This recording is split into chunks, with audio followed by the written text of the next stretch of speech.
We have House File 701, Representative Lippert, soil and health farming goals established, soil health farming, financial incentives created, data collection required, data classified, and money appropriated. Representative Lippert, to your bill. Thank you, Mr. Chair. I move that House File 701 be recommended to be referred to the Committee on Judiciary, Finance, and Civil Law. Okay, you heard the motion. Go ahead with your testimony. Thank you, Mr. Chair and members. We all depend on healthy soil. Helping farmers protect soil will benefit farmers and small towns and cities across the state now and in generations to come. There are farmers now who are experimenting with soil health building practices like cover crops, perennial crops, no-till and low-till, managed rotational grazing, and more. They're excited about the differences they're seeing in their soil. There's more organic matter, the soil can absorb more water, the practices are improving water quality. Farmers are able to reduce fuel costs and fertilizer costs over time too. These practices, especially those that establish grasses and perennial crops, can be a part of the climate solution too. Some soil scientists have more optimistic carbon sequestration assessments than others, but even the cautious scientists believe that these practices can play a role in helping us meet our climate goals. We also know that these practices will help farmland be as resilient as possible as we face increasingly heavy rain events due to climate change. More farmers would like to experiment with these practices, but financial support and technical assistance is needed to help farmers make this transition. It can take 3 to 5 years until these practices become profitable for farmers. And when money is tight, it's hard to take a short-term risk for a long-term gain. Just yesterday, I was in conversation with a farmer about another topic, and I mentioned this hearing this afternoon on soil health. And the farmer held up a catalog of cover crops and said, I want to try these. But I went to my banker, and my banker said, and I told my banker this will be profitable in the long run, but my banker wasn't convinced. I'm trying to figure out how to get started. So the bill that was written and built by Minnesota farmers has two main parts. First, it sets goals. 50% of Minnesota farmers implementing cover crops, perennial crops, no-till, or managed rotational grazing by 2030. 100% of Minnesota farmers implementing the same practices by 2035. And these practices on 100% of Minnesota farmland in one way or another by 2040. States can make fast progress on implementing these practices. In response to a requirement to improve the water quality of Chesapeake Bay in 2010, Maryland put forward an aggressive cost share program for cover crops. 10 years later, they have cover crops in over 50% of their farmland. The focus of this bill is to put a similar robust cost share program in place in Minnesota. So the second part of the bill is the cost share program itself. The program will be administered through the Board of Soil and Water Resources, and we've been in conversation with Bowser about this. Bowser will provide grants through soil and water conservation districts, and it's important to note that adequate funding of SWCDs has to be addressed along with any work related to cover crops. Farmers will be eligible for upfront cost grants not to exceed $15,000. Farmers can also receive direct payments. Now, I have an author's amendment that didn't get posted in time to clarify this section, but farmers, regardless of farm size, will be able to receive up to $12,500 per year for cropping practices, up to $17,500 per year for managed rotational grazing practices for up to 5 years.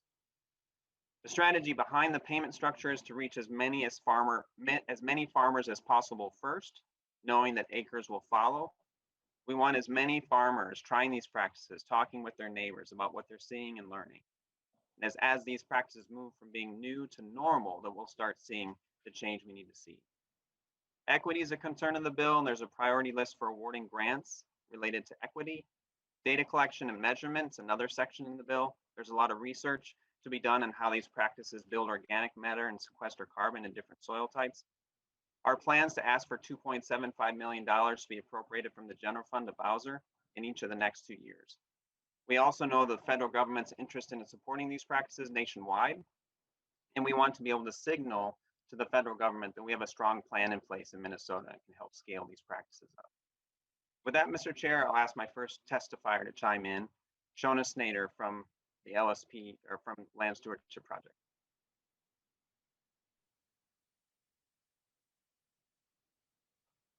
All right. Thank you, Mr. Chair.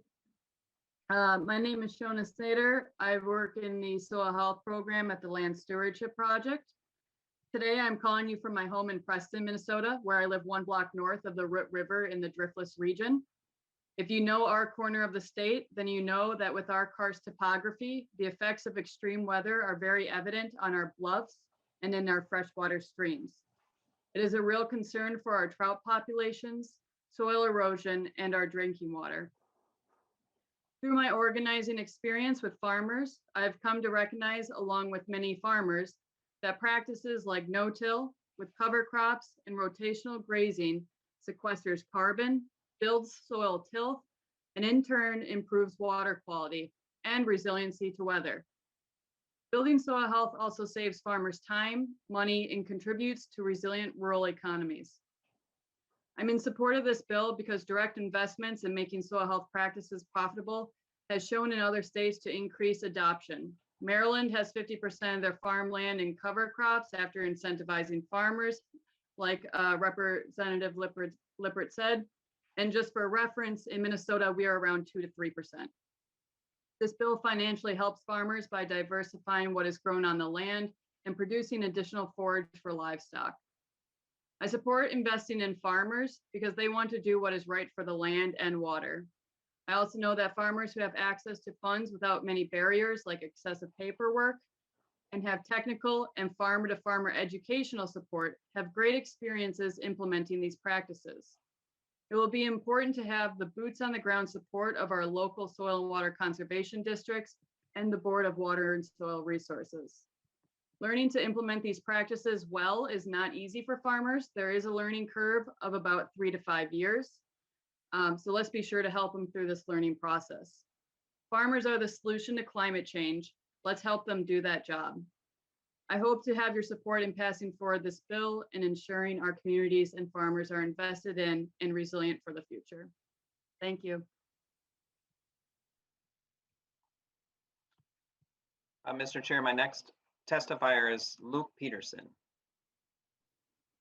Thank you, Mr. Chair. I'm Luke Peterson. I run 700 acre organic farm near Dawson, Minnesota. We have a very diverse rotation that includes corn, soybeans, wheat, winter wheat, alfalfa, flax, barley, oats, perennial pasture, and kernza. We have started a grass-fed beef herd, and we have eliminated all fall tillage, and we plant pollinator strips on the border of our farms. We direct market a lot of our crops, and we try to sell them as local as possible. We are focusing more and more on putting as many perennials into the rotation as possible. Like I said earlier, we plant alfalfa, kernza, and are adding rotational pasture to our system. These crops are important for the future of our farms. They build resiliency into the system by building deep root systems that store carbon in the soil. They reduce and/or eliminate tillage and the need for large amounts of chemical and fertilizer applications. They also give me a feed source to bring livestock back onto the farm and multiple income streams. Cover crops in the system gives me another feed source for my livestock and helps me supply fertility to my soil. On an organic farm, it also helps suppress weeds. Paying the right farms to implement these practices helps them through the transition phase of being able to afford the costs that go along with implementation. Reducing the barriers for farmers to implement these practices and see the changes it can have on their farm, like I have, is necessary to help transition us to more soil healthy farming practices and build our collective resilience. Farming that provides a public good should have public support. Thank you very much, Mr. Peterson. The next Mr. Peterson from Rice County, please be brief with your comments. We will be voting on this bill today. Okay, looks like we got you guys outnumbered here as Petersons. So Mike Peterson here. Thank you, Chair Sundin, Representative Lippert, and committee for the opportunity to testify here today regarding HF701 and tell the story of our farm 1 mile east of Northfield. Here, along with my wife Kay and 2 sons, Blake and Shane, we farm approximately 800 acres of cropland and raise hogs as a contract grower. The land we farm is primarily lighter, without irrigation or tile drainage, which means we have a pretty thin layer of topsoil. Our practices on that soil are, for the most part, no-till for our soybeans and zone tillage for our row crop corn, with cover crops being slowly integrated into our methods. Soil health and water retention are key to our soil types in a location we farm, which for the most part are watersheds leading to the Cannon River with basically no wetlands in between. So if we get it wrong, we're kind of a main line right to the Cannon River. So therefore, we respect the views of the Cannon River Watershed Partnership, which we're members of. And as we invest in more towards cover crops and play the long game towards better soil health, keep in mind that we as farmers use our land, our production system's success, and our family's financial well-being as our research funding, which is why we need organizations like the Land Stewardship Project, the CRWP, SWCDs, NRCS offices, and policymakers to all help in getting us where we need to be without being pushed over a financial cliff. I know for the most participating in this meeting, people participating in this meeting today have heard the benefits of better soil, cleaner water and air, as well as the fact that we improve our soil health, we can sequester more carbon, which for me, the land I farm may be able to help out other crop production systems that are more carbon intensive. And what I mean by that is basically, all of agriculture in general probably can benefit if a lot of us do well as far as sequestering carbon. Things that come to mind are sugar beets and potatoes that have a hard time with their crop mat and whatnot, and probably couldn't plant cover crops until after harvest. I can integrate or interseed and go along with that, so maybe we can help out. I do believe in the future farmers have to and will do better. I do see improvements in practices already being made. Climate's not the only challenge we face in agriculture, but with cooperation on all sides between producers, the public, we can continue to have a healthy and abundant food supply, as well as be part of the solution. And I really appreciate this opportunity, and I welcome any questions. To the committee, we have time for one question. If there is one question, make it a good one. Hearing none, seeing none. Mr. Chair. Mr. Chair, this is Nancy. You did have one other person sign up to testify before you vote. Oh, I missed that one. Who would that be? Miss Vanny. Okay. Sheila Vanny. Miss Vanny, would you, okay, I see it now. Okay. Miss Vanny, please go ahead. Thank you, Mr. Chair. My name is Sheila Vanny, and I'm the Assistant Director for the Minnesota Association of Soil and Water Conservation Districts.